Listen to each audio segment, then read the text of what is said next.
don't think it can happen to you. Violent collision kills 2 people outside Tampa International Airport. An alleged road rage attack rips 3 families apart. Tonight, we're learning about the boys who were killed. Prosecutors are going to pursue charges against people who are texting while driving. That's right. This DUI and murder suspect could get life in prison if convicted. You don't think it can happen to you. See, it's not a matter of if, it's a matter of when. When the sands of time will run out within your hourglass. New at 10, a hit and run caught on video, and now a teenager and his family are looking for the driver who took off. He was a victim of a distracted driver hitting the road while riding his motorcycle going 65 miles per hour. He nearly lost his life. Now on a crusade to help save lives and prevent someone else from becoming a victim, the creator of DistractedDriversBusted.com and now the host of this podcast, it's Howard Drescher. All right, welcome. Welcome to another show of DistractedDriversBusted.com, the podcast show. This is Season 9, show number 2. Oh, yes, it is a year in review of 2022. Thanks for being with me right here on DistractedDriversBusted.com. And if you're new to the show, let me give you just a little bit of information in regards to me. I was a victim of a distracted driver while I was riding my motorcycle back in 2010, 2011, somewhere within that time frame. I was riding my motorcycle, and this lady swerved into me. She first tried to change into the lane I was traveling. I was like about a car length and a half behind her. She noticed me. She swerved back over and to get back in her lane. She overcorrected, went into the slow lane, overcorrected that, crashed right into me, and I landed on the ground doing the skid marks and all that, scraping up and everything, destroyed my bike and everything, hitting the road at 65 miles an hour. According to the California Highway Patrol, I am probably one of the few on a motorcycle that was a walking cigarette, where basically the traffic was stopped for more than 30 minutes to take care of me and my motorcycle as they rushed me off to the hospital. And I am thankful, and I'm thankful to God that I am here, I am alive, and I'm very present with you. A couple months after that, somebody said, hey, you ought to do a podcast show about distracted driving. I said, what the heck is a podcast? Now, everybody has a podcast, so I've been doing it, and this is Season 9, show number 2. Thank you for being with us, and I appreciate all the listeners that have been following me from like day one. I've had people from all over the world. Unfortunately, I didn't write any of those things down, but pretty much everybody in the States have heard my podcast show at one point in time or another. California's big, Arizona's big, New York, Florida, Wisconsin, Montana, Texas, they're all big. Maine, they're all big. Different countries, Japan, England, London. I have finally got Australia in the mix, but I've been in the Philippines. I have been in several different countries where my podcast has been picked up. And speaking of my podcast, you can get the shows on iTunes, Spotify, iHeartRadio, Google Podcasts, Amazon, and now TuneIn. I discovered that around the Christmas break that my show was on TuneIn. Didn't even know that. Somebody kind of talked to me about TuneIn and everything, and so I looked at that because we were talking about something different. And I go, hey, if I go download the TuneIn app, let me see if my show is there. And lo and behold, it is. And I appreciate them for taking my podcast and doing what they need to do to get it out there on the platforms. You can follow me on Twitter at DistractedDBTV, at DistractedDBTV, and on Facebook, DistractedDB. All right, let's get down to some business. All right, so this is the year in review show. But before we get to that, I just want to cover a couple of different things. I know that the last year has not been the greatest for me at all. It was not my finest year at all. On the average, I averaged 60 or 70 shows, but unfortunately, with the sickness and with my work schedule and different things that I have taken on in different roles, I ended up with only 34 shows, and I will try to do better. That is one of my New Year's resolutions, as I have several New Year's resolutions. So before we get into the top 3 stories of the new year or the previous year in 2022, voted by you, I had sent out messages on Facebook and Twitter asking people what do they think is the top stories of the year. I asked only for 3. And, it's not that I had no lack of material. Trust me, I had plenty of material, and none of it was really good. I think in a couple of different stories I got, there was a few good stories along the way. But before we get into that, just the other day, I actually caught a story from KTLA Channel 5 here in Los Angeles, who, by the way, I have had many of stories come from KTLA Channel 5. While I was prepping for this show, I caught this story, and, I'm going to appreciate them for allowing me to use the sound right now. But 1 victim was killed and 3 injured in a 2-car crash. Now, they're the victims. The perpetrator, again, traveling at a high rate of speed, possibly, maybe ran a red light. If that's the case, so be it. And hopefully they catch the guy. Because now it's a hit and run. The guy tried to get out, or the female tried to get out and run.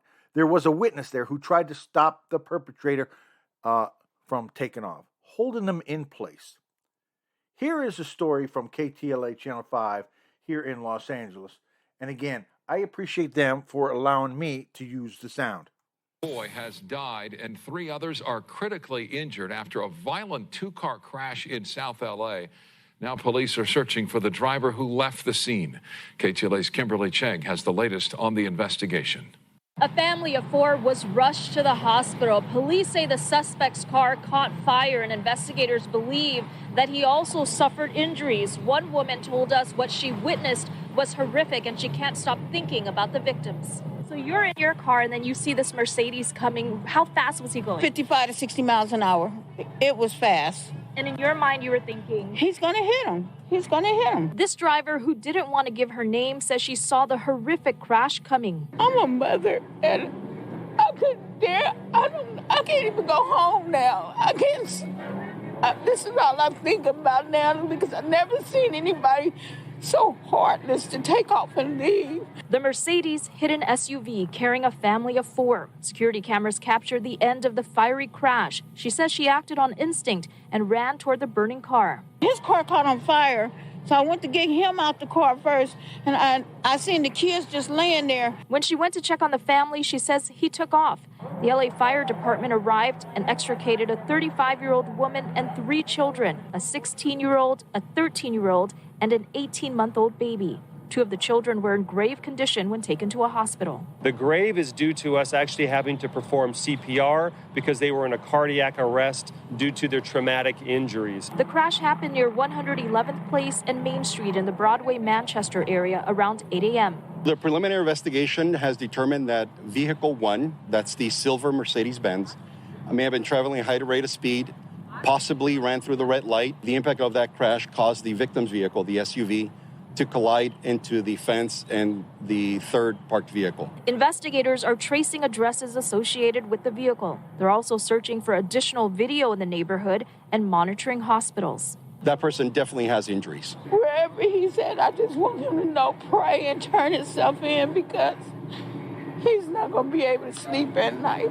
Based on the preliminary investigation, police say speed was a factor. They're still trying to determine if drugs or alcohol were involved. Reporting in South LA, Kimberly Chang, KTLA 5 News. And I want to thank KTLA Channel 5 here in Los Angeles for allowing me to use the sound. And I appreciate everything that they have done for me in the past. And KTLA has been one of the TV stations here in Southern California that I gotten sound from, and a lot of it was disturbing like that. The witness obviously was shook up, and you can hear it in her voice. She was crying pretty much and trembling all the time. See, this is what I'm talking about when it comes to the distracted driving and the hit and runs. We need more justice. We need more justice. The perpetrators are just kind of getting away with it. They get a slap on the wrist, and then they move on. And they do the same thing again and again. How many times do we have to have a perpetrator do this to where we end up waking up and going, hey, people are getting killed all the time on these hit and runs, DUIs, distracted driving, and yet we're not doing anything about it. What will it take? What will it honestly take for the judges and the lawyers to go, okay, we can't be so lenient on these guys. We have to make an example of one or two. Maybe if the new mayor of Los Angeles would do something. Maybe if our governor would step up and start to do something. Because as everyone knows, as California goes, so does the rest of the United States. At least that's what they say when it's time for the election. Who's going to end up going where, and then, who's going to be the elected official? That's kind of way that the rest of the states travel. Or if there's some kind of election for a proposition, well, California, let's see what they're doing first. Well, maybe we need to step up and be first, setting examples instead of letting things go by the wayside. Maybe, just maybe, that could do the trick. I'm not really sure. All right, you're listening to DistractedDriversBusted.com, the podcast show. When we come back, voted by you, the top 3 stories of 2020, voted by you, the listeners. We'll be back right after this.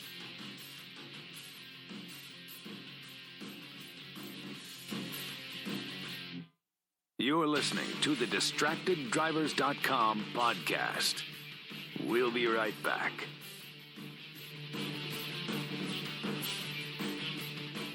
Wake up and text. Text and eat. Text and meet up with a friend you haven't seen in forever. Hi. Oh, hey. Text and complain that they're on their phone the whole time. Text and listen to them complain that you're on your phone the whole time. Text and whatever. But when you get behind the wheel, give your phone to a passenger. Put it in the glove box. Just don't text and drive. Visit StopTextsStopWrecks.org. A message from NHTSA and the Ad Council. Papa, why can't we telegraph while riding a horse? Son, there ain't no one to blame but Jeffro. He was riding old Betsy the Stallion, tip-tapping away at his telegraph, when blam! Ran right into the side of the saloon. Well, if Jeffro can't do it, neither should you. Don't text and drive. Visit StopTextsStopWrecks.org. A message brought to you by the National Highway Traffic Safety Administration, Project Yellow Light, and the Ad Council. Neil Armstrong waited 6 hours and 39 minutes to step onto the surface of the moon. Jackie Robinson waited 20 months to play his first game with the Brooklyn Dodgers. And even DiCaprio had to wait 22 years to win an Oscar. You can wait until your destination. Don't text and drive. Visit StopTextsStopWrecks.org. A message brought to you by the National Highway Traffic Safety Administration, Project Yellow Light, and the Ad Council. Now, back to the DistractedDrivers.com podcast. All right, welcome back to DistractedDriversBusted.com, the podcast show. I am your host, Howard Drescher, the creator of DistractedDriversBusted.com, and of course now this podcast show. You can follow me on Twitter at DistractedDBTV, at DistractedDBTV, and of course on Facebook, DistractedDB. And you can get all the shows, past, present, and future, at iTunes, Spotify, iHeartRadio, Google Podcasts, Amazon, and now TuneIn. just use the keyword DistractedDB. Okay, so 2022, the year in review, voted by you, the top 3 stories that we picked. And to tell you the truth, very interesting that some of these stories. But one of the stories that we started off with didn't really happen that well. It happened really on December 31st, 2021, but we didn't hear about it until January 1st. And this story comes from KTLA Channel 5 here in Los Angeles, I believe, and I appreciate them for allowing me to use the sound. David Keckner was arrested on New Year's Eve for suspected DUI and hit and run in Simi Valley, California.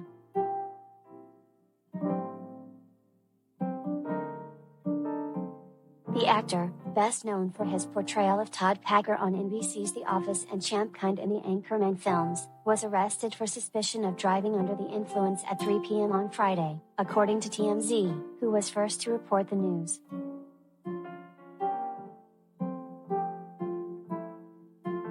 Records indicate that Keckner, 59, was booked at Ventura County Jail at 5:15 p.m. local time and has since been released. A court date has been set for March 30th in Ventura, California.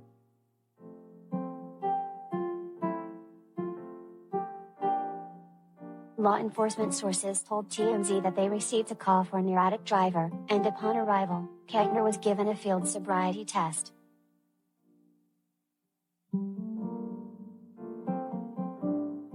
Page 6 has reached out to Keckner's reps, the Simi Valley Police Department and Ventura County Jail for more details.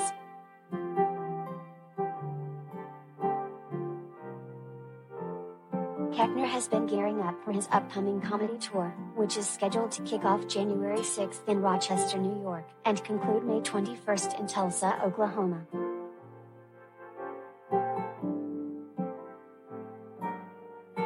It's unclear at this time if the arrest will affect the tour in any way.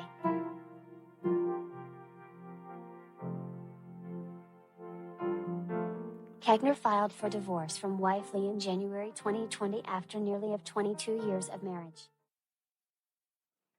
All right, and again, I want to think that story ended just a little abruptly there. Okay, so this was the story that kind of hit me up right away. An actor right away ended up getting it, but that was not his first, or that was the first of the DUI stories that I got. Now, the second one actually happened on June 21st, and actually it was on show number 22 for me. But enough of David, because, well, hopefully everything works out for him. So when it comes to DUI arrests, they came fast and furious if you really think about it. Over the next 6 shows, DUI arrests of actors, lawyers, judges, DAs, district attorneys. These are the ones that are supposed to be helping us out. These are the ones that are supposed to be helping us. Police officers, and of course, who could ever forget the tragic story of the Raiders and their football player? And this one kind of caught my eye. And it comes from Raider Nation, and I appreciate them for allowing me to use the sound. Raider Nation, what's going on? You guys are watching the Raiders Report. Mitchell Renz from Chat Sports, ready to give you guys some breaking news that, honestly, man, absolutely breaks my heart. Cornerback Nate Hobbs has been arrested for DUI, and this is just really, really frustrating from top to bottom, considering the fact that everything that has happened around this Raiders organization. So what you guys are going to be seeing here on this video is all the information that I have at this current time. And this report is from TMZ, and it has actually just been confirmed by Raiders head coach Rich Bisaccia.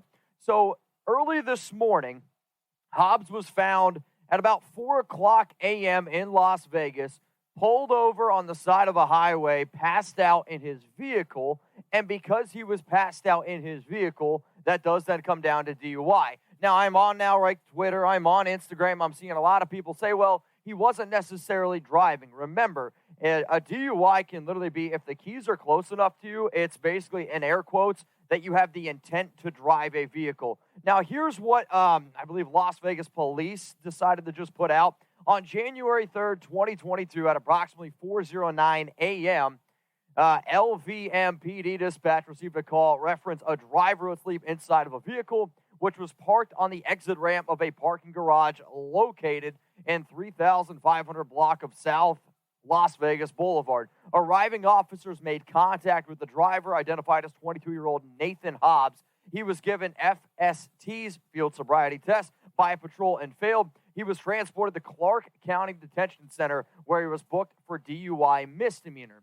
Now, obviously, this is a very frustrating thing from top to bottom. So here at the Raiders Report, not only we give you guys news, rumors, we gave you a fun overreaction show earlier on today's show, but now it's time to also break down part of this. And I want to know, what is your one-word reaction to this news? My one word, and I said it before, frustrated. I almost couldn't believe it when I saw the report first come out, for the simple fact of I don't understand how these NFL players who literally have systems in place where you can take Ubers, you can take Lyfts. The Raiders, literally since the Henry Ruggs incident, have just been bashing the players over the head of, hey, you got to make better decisions. And I get it. I like Nate Hobbs. He's done a hell of a job as a rookie. But the one-word reaction of this to me is unbelievable, frustrated, just absolutely crazy. All right, and again, that story comes from Raider Nation, and I appreciate them for allowing me to use the sound. By the way, if you check out Raiders Nation podcast, it's actually really pretty good, and I encourage each and every one of you to try to do that. All right, so we've had bad stories, I would say, throughout the 2022 season. But every now and then, people do studies. Different states and television stations do studies on DUIs. ABC 15 out there in Arizona is one of them, and I've used them on several occasions. Drivers normally who wouldn't drink and drive kind of did, and at times it was really bad. But in this case, one lady did. But we have a promising light ahead of us, as a woman was pulled over by a female officer. They met for the first time at work after her incident 10 years later. And let's just say the second meeting was 110% better. And this story comes from KARE 11, and I believe it's up in Minnesota. And I appreciate them for allowing me to use the sound. Stories that shine during the Olympics are often filled with trial and triumph. So too is everyday life. Boyd Hubert shows us how a mom came back from one of the lowest points in her life with the help of someone you may never expect. And much like the Olympics, a precious medal holds a special place in this story too. The roads we travel are not just our own. It changed my life, for sure. Take it from a Minnesota State trooper whose road intersected with a mom in trouble. She's part of my family now. Trooper Christy Sue Hathaway can get emotional just thinking about the journey that's led her to this home in Delaware. Hey, come on in. Hi, good to see you. Amy Martin's home. People ask you how you know me, and you're like, oh, she arrested me. Yeah. And they're like, oh. Yeah. The arrest that started with a weaving car mid-afternoon on a Monday 10 years ago on this stretch of Highway 77 in Bloomington. I went up and could see that she had watery, glassy eyes. Trooper Hathaway could also see the bottle of vodka in the center console of Amy's car, and Amy's daughter, Madeline, just shy of 2 years old, in the back seat. Sorry, this is probably the most difficult thing for me to talk about. Madeline went home with Amy's parents, while Amy rode with Trooper Hathaway to the Hennepin County Jail. I remember saying right before you got booked in that, please, don't do this to your daughter, because I know, because my mom left when I was 10. That's Christy Sue at Trooper graduation with the aunt and uncle who raised her. after her own mom and dad struggled, she says, with alcohol. That was the thing that I needed to say in the moment was just please get it together. As Amy was booked for her second DUI, her blood alcohol level nearly 3 times the legal limit, she promised Trooper Hathaway she would visit her in a year, sober. She had said it, and I was like, okay, well, yeah, I didn't think that I'd hear from her. But 1 year to the day later, promise kept. I was shocked. When Amy surprised Trooper Hathaway at work, presenting her with their 12-step program's 1-year sobriety medallion. While I'd been trying to get sober for quite a long time and struggling with that,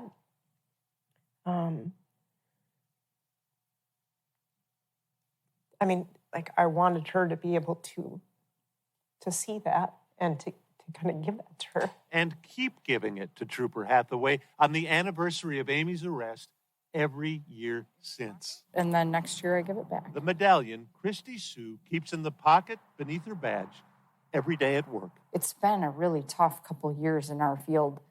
There have been times where you kind of wonder, like, why am I in this job? It reminds me of why. It gives me hope.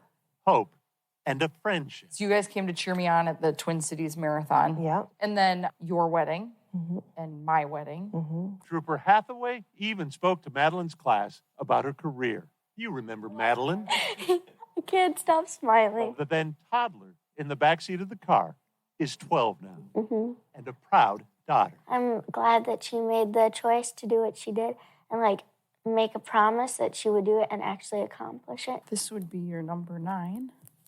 A decade of sobriety to celebrate. I will trade you for 10. A road traveled. That's going to go in here. Together.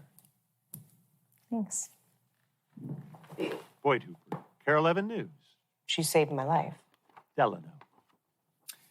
Trooper Hathaway now shares Amy's story with other drunk drivers she arrests. Some have sent her letters to let her know it's helped inspire their own sobriety. All right, and again, I want to thank KARE11 for allowing me to use the sound. And quite honestly, I had reached out to this officer, and we were supposed to do the podcast with her. And I think I ended up having to work that day when we had pre-scheduled it. We scheduled it for about 10 days prior. And what ended up happening is something came up. I ended up having to go to work, and I apologized to her about it. But those are your 3 stories of 2022. And I appreciate everybody who IM'd me and DM'd me to go ahead and responded on my Twitter page on naming of the stories. And to be perfectly honest with you, I really had no intentions of doing an extra long show this year, but my review show is going a little bit longer than my normal 30 minutes. So we're going to come back in just a few minutes, and I have about a 10-minute more segment of a montage of some stories that just didn't make it, that were just that close. They were one vote down from the top 3, or else they would have been in the mix of the top 3. But in 2020, we have done shows, and in that time frame, we talked about DUI arrests, 155 of them. Wrong way drivers, 93 wrong way drivers. Kids killed by distracted drivers. Teenagers, young adults killed, 132. Drivers crashing into homes, buildings, and stores along the freeways, 203. Hit and run drivers, and the numbers keep going up and up. It's 393. But the worst of all are school bus drivers, to me, that were the worst. We did 28 stories about school bus drivers, the ones that have been tasked to take care of our young children, getting them from point A to point B safely, because that's what they were hired to do. 28 arrests in the past year. terrible, terrible. And it's just to the point where I just can't fathom why these things still continue to happen. All right, when we come back, a montage. Several TV stations all along the way are in this story. And their stories now will be your stories. When we come back, you're listening to DistractedDriversBusted.com. Hang around. You've been putting back a few, and a few becomes a few too many. For a moment, you think about going for a ride. Nah, you live nearby. What's the worst that can happen? You get pulled over, your insurance goes up, you lose your license, you total your car, you kill someone.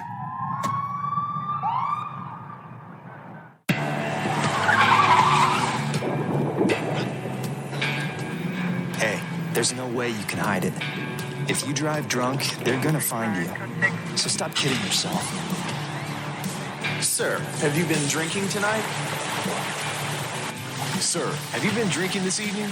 Sir, have you been drinking tonight? They will catch you and arrest you. Drive sober or get pulled over.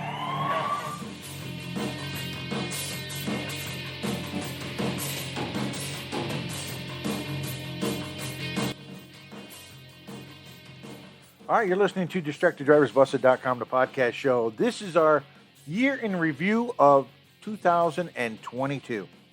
And like I said, we've had good stories, we've had bad stories, and the top 3 stories were voted by you. And we just got done doing those. But then there's some that were so close, that were so good, they were 1 or 2 points behind. So what we decided to do was take these stories and put them in together in a montage and put them together for you. And several different TV stations along the way. WDIV Local 4 News, I appreciate them. Inside Edition, Fox 13, WDIV, and KTLA are among the stations that provided sound for this montage. And I, again, appreciate everyone who participated in this, who voted for these stories, because at least you're listening. You know that there's dangers out there on the road, and you're the ones that are probably taking care of yourself, being extra cautious to avoid the people who are not and who are foolish enough to drive behind the wheel. Initialize sequence now.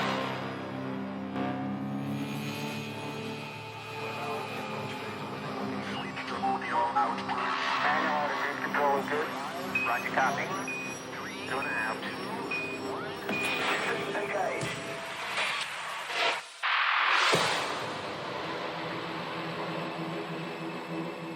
A state representative from Redford has been charged with DUI. Livonia police say back in February, State Rep Mary Kavanaugh was swerving on I-96 with 2 flat tires. And it's actually what happened in the days and weeks that followed, raising new concerns. Victor Williams following the story.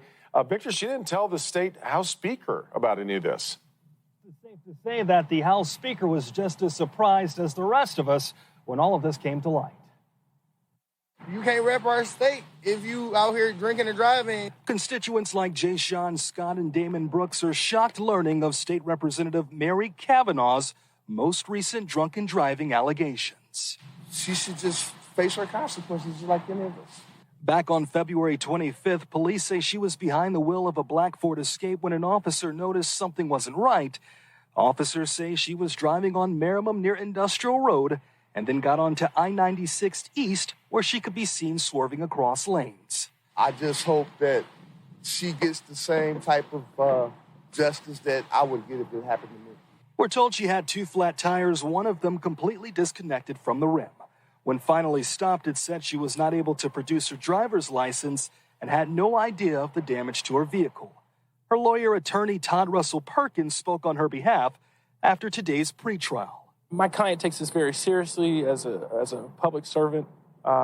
It's important that we all be responsible. The representative also just so happens to be a sponsor of House Bill 4220 to expunge OWI convictions. Speaker of the House Jason Wentworth had no idea what happened till now. He sent us the following statement, which reads, "Until today, nobody ever admitted to what happened, hoping it would go away unnoticed. And unfortunately, that means everyone is still trying to figure it out. Thankfully, the Livonia police were on alert and intervened before anything tragic happened." And Representative Kavanaugh was asked to do a field sobriety test, but the results have been redacted from the report as of now. Victor Williams, Local 4. And Victor, talk a little bit about what happened back in 2015. Well, back in 2015, Kavanaugh was told that she had to do 12 months of probation plus 5 days worth of community service, but those charges were later dismissed. As far as this case, she is due back in court on April the 21st. Skylar Floss, she claimed on social media how she got out of a DUI ticket. Or did she not? That is a question. And again, I want to thank Inside Edition for the audio. I got out of a DUI and got let off with a warning. Could it be true? Did this teen really flirt her way out of a DUI? No DUI for me, bitches. 18-year-old high school student Skylar Floss posted the video on social media, claiming she was pulled over for drunk driving, but talked her way out of it after giving a sob story about breaking up with her boyfriend. I was like, I just got out of a really bad relationship and he's really toxic and he dumped me. She even says she failed a breathalyzer, but instead of arresting her, she claims the cop asked her out. I blew a 3.8 and he let me off with a warning. And gave me his number and said we should meet for coffee or lunch. The teen also posted video she says was from earlier in the night that shows her chugging tequila and goofing around. Now the sheriff's office is fighting back, releasing this body cam video that shows what really happened. I pulled you over because you were weaving a little bit back there. Where are you coming from? I was coming from my friend's house. I actually just got dumped. Okay. So I was crying and I'm really upset. Okay. How those crocodile tears flowed. Were you on your phone and stuff too? I was trying to call him to get a hold of him because my heart. The officer shows compassion. Well, I'm just concerned that you were weaving because of alcohol, but if you're on your phone, have you been drinking or anything tonight? No? Okay. He checks her license and registration, and when he returns a few minutes later, he seems like a good guy. Sounds like you're having a rough night, so I'm not going to add to that by writing you a ticket or anything, okay? Contrary to the teen's claims, there was no breathalyzer, and he definitely did not ask her out. Today, I spoke with the officer, Deputy Tyler Stahl of the Jefferson County Sheriff's Office in Colorado. What was your initial reaction to this girl's claims that she flirted her way out of a DUI? Oh, I couldn't believe it.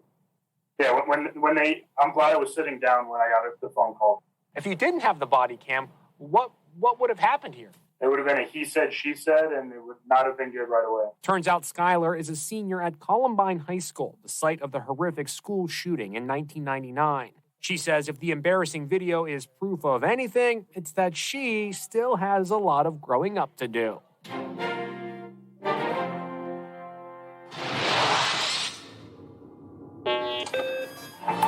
First, we continue to follow developing stories. We're learning more right now about the young mother and her daughter who were run down yesterday by a suspected impaired driver in Salt Lake City. Libby Allen died, and her 2-year-old daughter, Clara, remains hospitalized with critical injuries sustained in that crash. Fox 13's Scott McCain is live near the scene with the very latest. Scott, good morning. Yeah, good morning, guys. And already this year, Salt Lake police say this is the 11th traffic-related fatality in the city. And while all of them are terrible, this one seems especially tragic once you start to learn some of the details regarding all of this. According to a GoFundMe page set up for her family, Libby Allen had just turned 24 years old on Monday, and she was apparently 5 months pregnant with her second child. Yesterday morning, she and her daughter, Clara, 2 years old, they were simply out walking on the sidewalk on the north side of 1700 South. The man who allegedly ran them down, 53-year-old Jack Archibald, was heading east on the same street. But but somehow he winds up crossing over into the westbound lanes before jumping the curb and running them over. Police say at that point, Archibald kept going, driving through a neighbor's front lawn and then back out onto 1700 South. However, he didn't get very far, police finding him a short time later and taking him into custody. He's now in jail facing DUI and automobile homicide charges. And depending on the medical reports, which will determine exactly how far along Libby was with her second child, there is the possibility that Mr. Archibald could face an additional count of automobile homicide. We have a link to the GoFundMe that has been set up for Libby Allen on our website, fox13now.com. For an hour live in Salt Lake City, Scott McCain, Fox 13 News.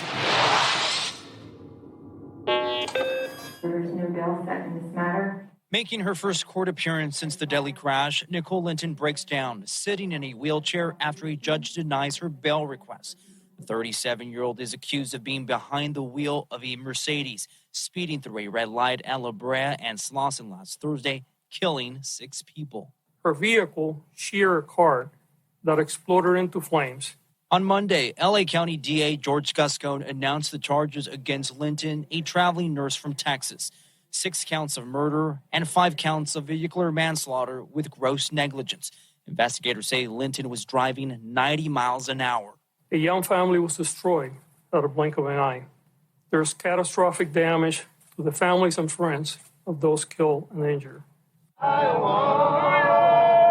The crash site has turned to a growing memorial. 23-year-old Asher Ray Ryan, her unborn baby, 11th-month-old son Alonzo, and her boyfriend Reynold Lester among those who died. The coroner has not identified the other 2 women killed in the multiple vehicle collision. Attorneys revealed Linton had been suffering from mental health issues for some time and has a history of dangerous driving.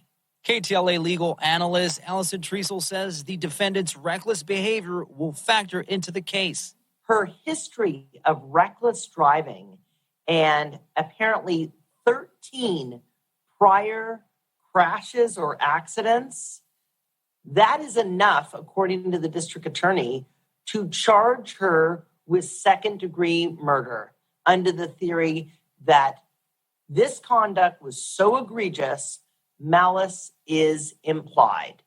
Over the weekend, family members of some of the victims finding compassion amid the heartache. We forgive her, and that she will have to live with this for the rest of her life. That's why she was spared. And Nicole Linton's arraignment was delayed until October. She has a bail review set for next week. If she's found guilty, she could spend the rest of her life in prison.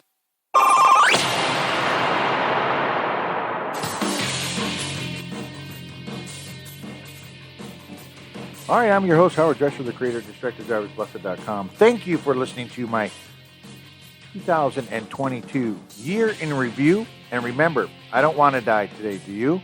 Until then, be safe. And let this year be better than ever.